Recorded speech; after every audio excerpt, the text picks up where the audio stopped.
Hello, bonjour et bienvenue dans ce Cosmic Live du 10 octobre. On va parler de justesse, on va parler d'alignement et on va parler du fait d'arrêter de faire des exceptions. Comme d'hab, j'ai canalisé par écrit, je tirerai quelques cartes après. Le premier point, c'est 10 sur 10, c'est-à-dire que on doit apprendre à se féliciter. C'est pas quelque chose qui nous vient naturellement parce qu'en fait, de base, le cerveau, étant donné qu'il est programmé pour faire en sorte qu'on survive, il va plutôt se concentrer sur les trucs qui pourraient être améliorés, sur les failles, sur voilà, les choses qu'on n'a pas fait forcément au top. Et il va un peu occulter en fait les trucs cool, les trucs qu'on a réussi, les trucs qui fonctionnent. Le problème en fait de ça, c'est que à force de tout le temps chercher la petite bête, à force de tout le temps vouloir comment dire, améliorer, aller plus loin, faire mieux, etc., on devient un peu des perfectionnistes névrosés. Et on devient surtout des éternels insatisfaits, c'est-à-dire on est incapable en fait de savourer l'endroit où on est toujours en fait un cran après de ok, c'est quoi la suite, c'est quoi la suite, c'est quoi la suite. Et en fait ça rend un peu dingue parce qu'en fait on ne vit que dans une projection, on vit complètement déconnecté de soi et surtout en termes d'estime de nous-mêmes, bah, petit à petit ça fait ça parce qu'en fait cette espèce d'idéal de, alors c'est la fameuse version, la meilleure version de nous-mêmes, en fait il y a toujours moyen d'optimiser, d'améliorer, etc. Donc c'est quelque chose qui est sans fin et je dis pas que ça doit pas être comment dire, une motivation, le fait de s'améliorer, de se comprendre, etc. Mais ça ne doit pas occulter en fait tout le chemin qu'on a déjà parcouru et toutes les choses qu'on a déjà réussi et que quelque part on peut cocher. Donc c'est important de se féliciter, même pour des petites choses, le simple fait de, ben voilà, ce matin on s'est levé, on a pris une douche, on est prêt pour la journée, on a honoré des rendez-vous, on a été un soutien pour, je sais pas moi, pour un pote, on a respecté sa routine de sport, on fait attention à ce qu'on mange, on a réussi à finir ce bouquin, peu importe en fait, même les choses les plus anodines, le simple fait finalement de se dire bah ok, ce matin je me lève et j'y vais en fait. Alors il n'y a pas besoin non plus de se donner une image à chaque fois, hein, mais c'est important de se féliciter. Et c'est valable pour soi, c'est valable aussi pour les gens autour de soi. Et ça peut concerner beaucoup de gens qui ont entendu plus jeunes, et c'est drôle parce que j'en parlais hier soir, quand vous rameniez, je sais pas moi, un 18 sur 20 à la maison, bah, au lieu de vous dire waouh, c'est vachement bien, vous avez pu entendre oui, bah t'aurais pu avoir 20. En fait, c'est ce genre de conditionnement où quand, je sais pas moi, vous aviez eu une victoire ou le bac ou un truc, oui, bah encore heureux. À chaque fois, c'est minimisé en fait. Et donc, du coup, c'est ce qui fait que même quand on a quelque chose qui est vraiment chouette, qui pourrait nous mettre en joie et qui pourrait nous donner de la motivation pour aller plus loin, aller plus haut, etc., et ben en fait, on tamise un petit peu ça. Donc ça peut paraître un peu simplet, mais ça vient toucher à des croyances qu'on a pu, comment dire, qu'on a pu encoder assez jeunes et on ne s'en rend pas forcément compte, mais ça nous pourrit encore la vie aujourd'hui. Le deuxième point, il parle d'alignement. L'alignement, c'est quelque chose, voilà, enfin, je le vois beaucoup passer, je l'entends beaucoup, c'est quelque chose qui est important pour moi, le fait d'être aligné, aligné avec moi-même. En fait, quelque chose qui est aligné pour soi ou être aligné avec soi-même, c'est le fait de... alors, on va dire quelque chose qui est aligné avec moi, c'est quelque chose qui est juste pour moi, juste dans le sens juste équilibré, juste justice et aussi justesse. C'est quelque chose qui va répondre à mes valeurs, qui va être en adéquation avec mes valeurs et avec mes besoins. Évidemment que dans la vie, dans le meilleur des mondes, tout et tout le monde serait parfaitement aligné dans une osmose absolument formidable. C'est pas du tout le cas. Et souvent dans nos quotidiens, on essaye, en tout cas j'essaye personnellement d'avoir le plus de trucs alignés avec moi-même, mais mais il y a forcément des exceptions pour des personnes, des choses, etc. etc. Des gens qui ne sont pas forcément alignés avec qui je suis, avec ce que j'ai envie de vivre, etc. etc. Mais comme c'est telle personne, je fais une exception. Et donc c'est, comment dire, c'est ok en fait de faire des exceptions de temps en temps. La vigilance, elle est sur le fait de ne pas faire que des exceptions. Parce qu'en fait, si on fait une exception pour ça, et puis pour ça, et puis pour ça, et puis pour ça, et puis pour ça, et puis pour ça, et ben en fait, on se retrouve à vivre une vie pas du tout alignée avec soi, on se retrouve entouré de personnes pas du tout alignées avec qui on est.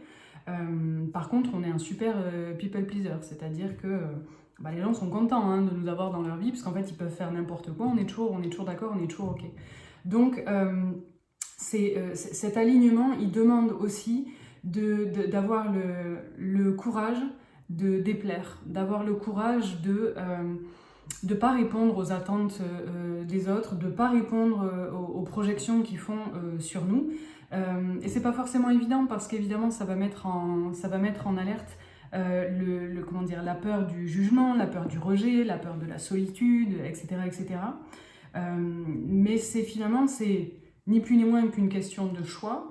Est-ce que je préfère être de manière... Enfin, là, je parle de manière radicale, hein, mais est-ce que je préfère être entourée et aimée de gens qui ne me correspondent pas du tout?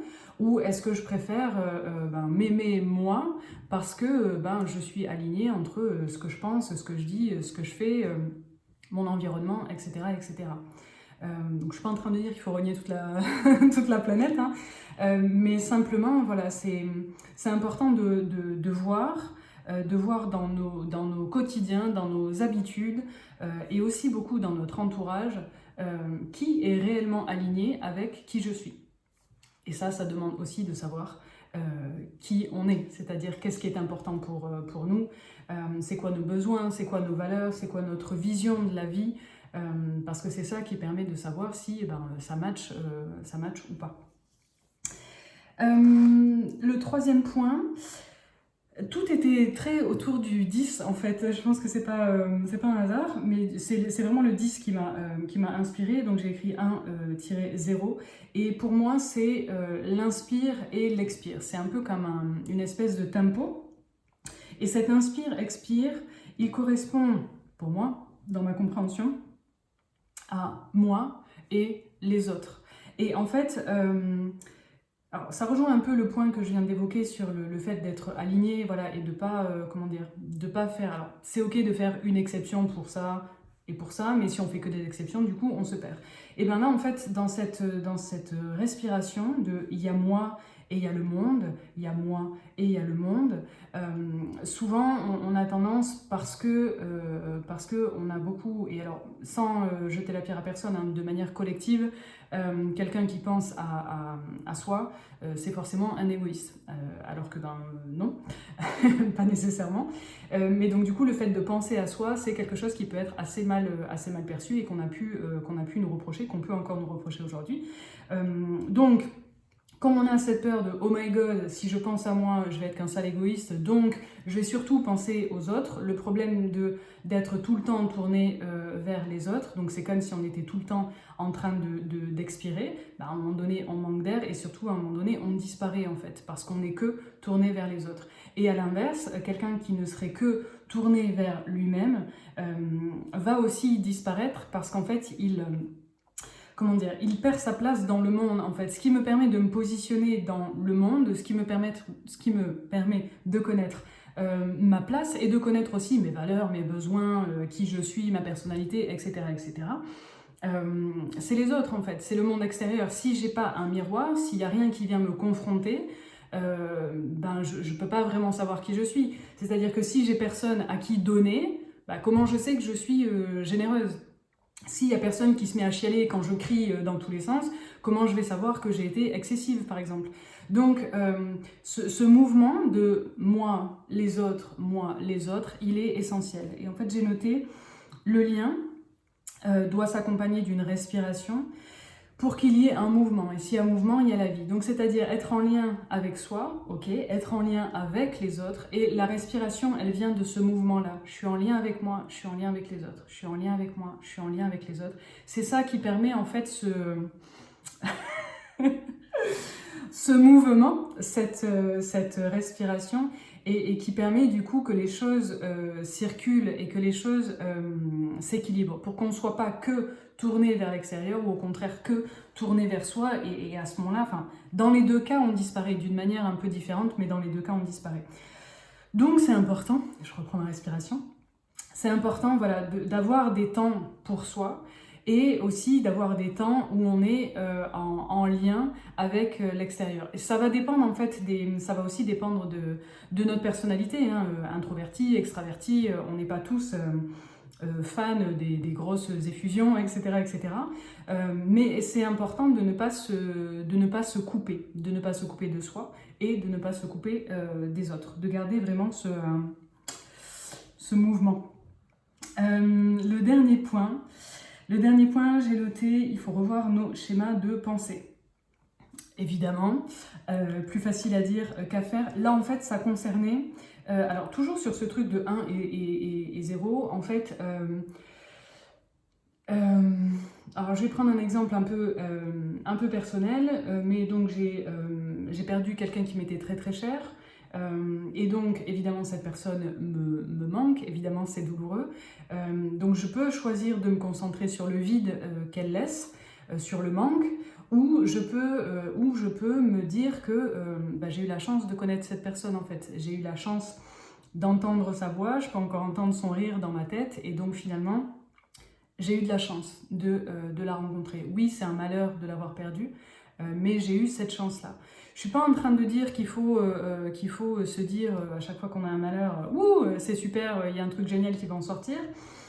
C'est pas de basculer voilà, dans une espèce de philosophie, oui à la vie, tout est juste, c'est super, etc. Pas du tout. Mais c'est simplement essayer de sortir en fait du filtre négatif qu'on a tendance à mettre sur un peu tout et tout le monde. Quand quelque chose de douloureux nous arrive, ou quelque chose d'injuste, etc., l'idée, voilà, c'est pas de se dire super, il y a forcément un truc à apprendre. Oui, dans l'absolu, il y a un truc à apprendre, mais c'est pas ça qui va faire qu'on va se sentir mieux. Mais c'est simplement, en fait, sans aller jusqu'à se dire super, quelle est la leçon, quel est le cadeau caché, et ce genre de truc. C'est juste se dire, ok, qu'est-ce que ça va amener dans ma vie? En fait, c'est simplement, au lieu de tout fermer, au lieu de se fermer, et enfin voilà, l'exemple c'était le deuil, mais ça peut être aussi une rupture, une perte d'emploi, le fait d'avoir un cafard insurmontable, etc., etc. L'idée, c'est simplement de ne pas s'enfermer en fait dans ce truc-là, pour ne pas croire en fait que la vie est injuste et que c'est toujours noir et que c'est toujours moi qui perds et nanani nanana. Voilà, quand ce petit cafard il est en marche, pour essayer de sortir de ça, ça sert à rien de forcer et de lui dire mais non, regarde, la vie est formidable, ça ne marchera pas. C'est simplement le fait de dire ok, il y a autre chose qui existe, qu'est-ce qu'il y a d'autre de possible? Avoir simplement la curiosité de se dire ok, et s'il y avait quelque chose que je ne vois pas encore? Et s'il y avait quelque chose que je ne comprends pas encore? Et il n'y a pas besoin d'aller jusqu'au bout de « Ok, qu'est-ce que je ne comprends pas ?» On s'en tape. Simplement, le fait d'ouvrir la porte à « Ok, là tout de suite, c'est chiant. Là tout de suite, je déteste la vie. Là tout de suite, j'ai juste envie de m'enfoncer dans un trou. Ok, qu'est-ce qui va venir après ? Qu'est-ce qui va pouvoir me surprendre après? Avoir simplement cette curiosité, et c'est la curiosité qui ouvre la porte et qui permet du coup de continuer. Donc c'est pas, comment dire, ça prend du temps, ça demande de la constance, ça demande aussi un peu de discipline, je pense. Et vraiment, l'idée, c'est vraiment pas de se dire, voilà, si on est triste ou qu'on est dans son injustice, etc., etc. Le truc, c'est pas de se dire, oui, non, mais t'inquiète, il y a mieux. On n'en sait rien. On n'en sait rien, mais c'est simplement le fait de se dire, ok, qu'est-ce que ça va bien pouvoir amener dans ma vie? Et sans teinter ça de noir. C'est-à-dire sans se dire putain, c'est quoi la suite? Juste se dire ok, c'est quoi la suite? Point d'interrogation. Et pas point d'interrogation, point d'exclamation, insulte, insulte, point d'exclamation. Voilà, c'est avoir cette curiosité de voir ok, qu'est-ce que ça va bien pouvoir m'amener? J'espère que c'est clair, parce que c'est pas... comment dire? C'est pas évident, d'autant qu'en plus, encore une fois, hein, notre cerveau, je crois que c'est le cerveau reptilien, je ne veux pas vous dire de conneries, mais il est programmé pour justement... alors c'est pas pour voir la vie en noir, mais pour être en vigilance. Si je suis en vigilance, je survis. Si je commence à me la couler douce et à trouver que la vie elle est cool, je vais relâcher la vigilance et il va m'arriver des bricoles. C'est ça en fait qu'il faut arriver à mettre à jour. C'est que ça ne veut pas dire qu'on doit vivre d'amour, d'eau fraîche et d'insouciance, mais c'est arriver à sortir de ce mode de survie qui est ancré en nous. Hein. C'est un truc, c'est la survie de l'espèce, donc en fait c'est quelque chose qui est vraiment encodé profondément en nous et qu'on a besoin d'actualiser, de mettre à jour. Ok, qu'est-ce qu'on a d'autre comme petit message pour la semaine à venir?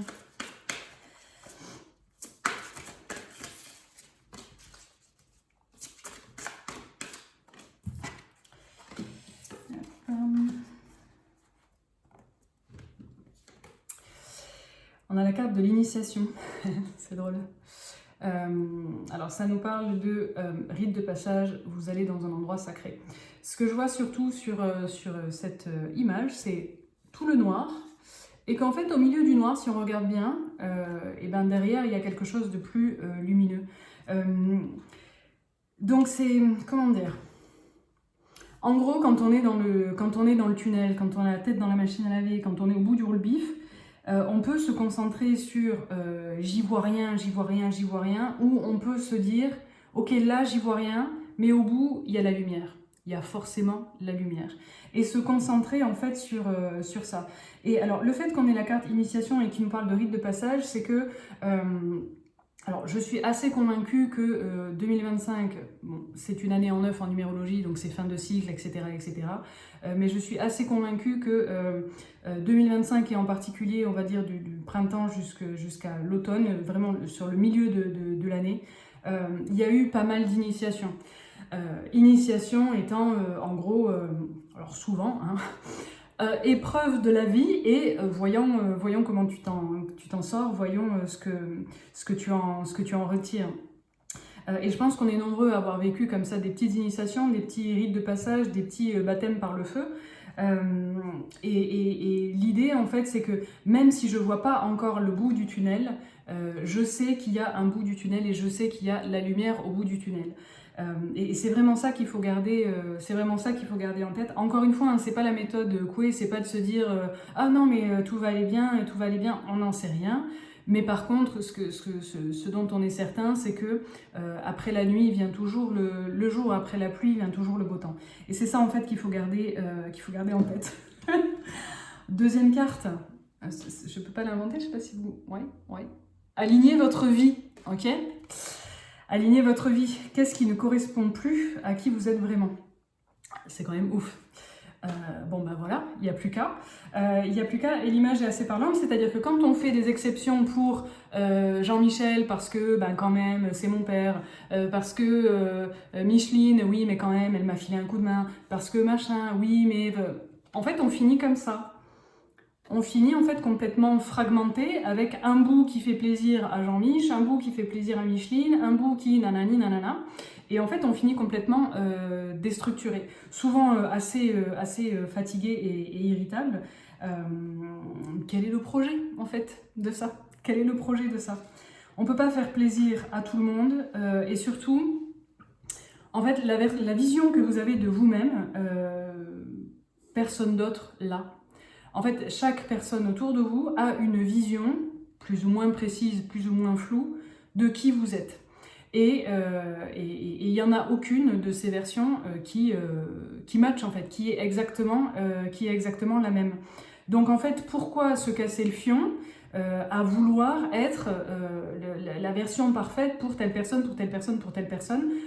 C'est un coup à devenir schizophrène, quoi.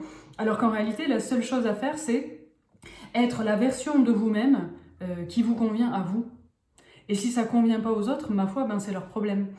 Mais quelle est la version de vous-même qui vous plaît, qui vous semble alignée avec qui vous êtes, ce que vous avez envie de vivre, etc. etc. Et la dernière carte, c'est le conseil de lumière, orchestration divine. Ouais, bon, je vous la montre pour ceux à qui ça parle. Moi, ça me parle, Jésus, Madeleine et compagnie. J'ai l'impression que voilà, ça fait plusieurs semaines, voire plusieurs mois que ça secoue les palmitos, que ça chahute pas mal. Et que on peut être nombreux, je m'inclus dedans, hein, parce que ben, ça me traverse aussi. On peut être un peu parfois désespéré, être un peu fatigué. Et vraiment le mot c'est un peu désespéré. Le fait de se dire ok, je veux bien y croire, je veux bien faire des efforts et tout, mais à un moment donné, voilà. Et dans ces cas-là, ce qui m'aide personnellement, c'est de me dire que il y a autre chose ailleurs qui est à l'œuvre. C'est-à-dire que, oui, moi j'ai des cartes, je peux faire des trucs, et je le fais, mais j'ai aussi du soutien ailleurs. Et ça peut paraître un peu naïf, et dans l'absolu, alors je peux rien vous signer avec le sang que oui, il y a quelque chose derrière, juste je le sais, je le sens, et pour moi ça me suffit, et c'est ça avoir la foi, hein. Avoir la foi c'est croire en quelque chose qui n'est pas tangible. Le fait d'avoir la foi, et ça n'a rien à voir avec la religion, hein. Avoir la foi, c'est simplement le fait de se dire, ok, il y a forcément quelque chose qui me soutient, il y a forcément autre chose ailleurs, il y a forcément d'autres forces que moi qui sont à l'œuvre. Et je trouve personnellement que c'est ça qui permet de traverser les tunnels, parce que ben, parfois on est démunis, parfois on se sent complètement impuissant. C'est souvent délicat pour les gens qui sont autour de nous de comprendre en fait ce qui se passe à l'intérieur de nous, parce que parfois on n'est même pas capable de l'exprimer clairement. Et donc dans ces moments-là, je sais que moi personnellement ça m'apaise de me dire ok, moi j'y comprends rien, mais il y a sans doute des choses, des gens de l'autre côté qui savent exactement ce qui se passe, et ils vont m'aider en fait, ils vont m'aider, ça va se dissoudre. Je sais pas si c'est très clair, mais il y a un truc un peu comme ça. Et encore une fois, hein, ça n'a rien à voir avec la religion. Voilà, vous pouvez avoir foi en, je sais pas moi, l'univers, les lois cosmiques, une étoile, Jésus, Marie, Joseph, la nature, le divin, le grand tout, peu importe comment on l'appelle en fait.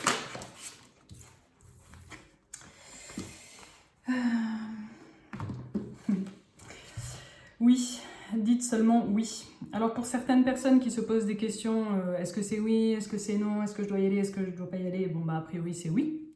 A priori c'est oui. Et dans un autre contexte, dans un autre contexte, c'est le fait de dire oui à la vie. Ouais, je sais. Ouais, je sais, c'est pas toujours évident. Mais ça rejoint ce que je vous disais sur arriver à switcher sa façon de penser. C'est que, en fait, on n'a pas d'autre choix que d'accepter les choses qui nous arrivent. Oui, la vie nous envoie des trucs, et en fait, on ne peut pas dire non, désolé, ça me fait chier, tu reprends. On ne peut que faire avec ce que la vie nous donne. Ça ne veut pas dire qu'on est d'accord, ça ne veut pas dire que c'est ok tout le temps. Ça veut juste dire que voilà, on peut en fait se dire non, j'en veux pas, et être en résistance, et quelque part on va se mettre des bâtons dans les roues parce qu'en fait la vie avance en fait. C'est comme un courant, donc on va nager à contre-courant, ce qui est en général plutôt contre-productif. Donc là, dire oui à la vie, ça veut pas dire qu'on est d'accord, ça veut juste dire je suis le courant et je verrai bien où ça me mène. En fait, c'est vraiment ça, le oui, il est pas oui, ok, tu m'envoies ça et c'est super, c'est ok, je vais voir où ça me mène. C'est vraiment cette curiosité en fait, et le fait de se dire, il y a aussi un peu d'humilité hein, derrière, c'est le fait de se dire, ok, là tout de suite ça je kiffe pas du tout, mais il y a forcément un truc à en tirer, donc je vais voir. De toute façon, j'ai pas d'autre choix que d'y aller, en quelque sorte. Et la dernière carte, alors nous parle de l'âge de lumière, mais surtout on a ce petit triangle là et cette notion, cette notion d'alignement des chakras. Non, d'alignement des chakras, d'alignement de, comment dire. Non, je plaisante sur l'alignement des chakras, mais ça fait partie, ça fait partie de l'alignement aussi. Hein. Avoir ces chakras alignés, c'est le fait de les avoir tous équilibrés, donc être enraciné dans la terre, c'est-à-dire avoir les pieds sur terre, être réaliste, avoir conscience de son environnement. Au niveau du chakra sacré, voilà, avoir conscience de sa créativité, de son pouvoir créateur, etc., etc. Au niveau du plexus solaire, c'est le fait de savoir que on peut s'exprimer, on peut rayonner, on peut montrer qui on est. Au niveau du chakra du cœur, le fait de se sentir aimé, d'être capable d'amour pour soi et pour les autres. Au niveau de la gorge, d'être capable de communiquer qui je suis, ce que je pense, etc., etc. De ne pas s'auto-censurer. Au niveau du troisième œil, alors ça ne veut pas dire qu'on est tous des médiums, etc., etc., mais c'est simplement, on est tous... dans l'absolu, on est tous des médiums, mais c'est une autre question. On a tous de l'intuition, en fait. On capte tous des choses de l'ordre du subtil, donc sans forcément creuser la question, comment dire, et faire des formations, etc., etc. Simplement avoir cette conscience-là et sentir que oui, il se passe des trucs qu'on n'explique pas forcément. Et le dernier, le chakra coronal, c'est cette ouverture à plus grand que soi, en fait. C'est le fait d'avoir la foi. Et donc de s'en remettre à plus grand que nous. Donc aligner ces chakras, c'est comment dire, j'allais dire c'est pas si con que ça, hein. c'est vraiment une réalité et c'est très tangible pour le coup. Ça peut paraître un peu perché, mais pas du tout quand on est aligné dans ces chakras. C'est très terre à terre, c'est la connexion entre le ciel et la terre finalement. Voilà, je crois que j'ai fait le tour. J'avais pas de petits messages canalisés aujourd'hui. Je verrai si ça vient sur la semaine. En attendant, prenez soin de vous. Ok, on aligne et n'ayez pas peur de déplaire. De toute façon, vous pouvez pas plaire à tout le monde et quand bien même vous seriez la version la plus aimable de vous-même, il y aurait quand même toujours des gens pour ne pas vous kiffer. Donc le plus important, c'est que vous kiffiez. Voilà, que quand vous regardez dans le miroir, vous puissiez vous dire ouais, plutôt pas mal. Et puis le reste, ça appartient aux autres. Prenez soin de vous.